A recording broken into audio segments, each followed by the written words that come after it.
Hello, everybody. I'm here with Jose Luque, who is the president of a company called Mercatum. Hello, Jose. Morning, Dana. Thank you for being here. Thank you for having me here. And we want to hear about your company. Sure. What is Mercatum? Mercatum is a multi-biometric identity management company.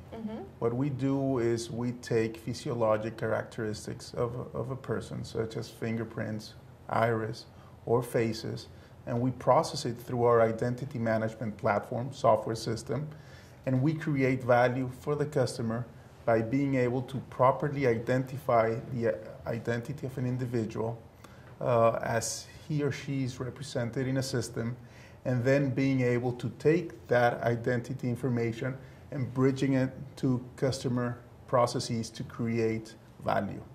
The pain points that we address are associated to the reduction of identity fraud in large-scale systems, to increasing public safety and homeland security, and to addressing productivity issues in organizations.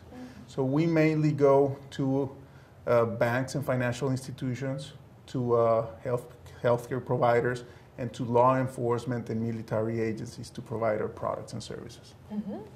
And how long have you been in the U.S. and how is it going so far? Excellent. We have been for 2.5 years here in Austin as part of the TechBA program. We have had a stint before also of a few years in Florida before coming over to Texas, and I can tell you that we have had a tremendous experience as being part of the TechBA program in terms of the way that we have worked with the people in the program and the team that we have built together to properly address our company's needs in bridging ourselves to the market.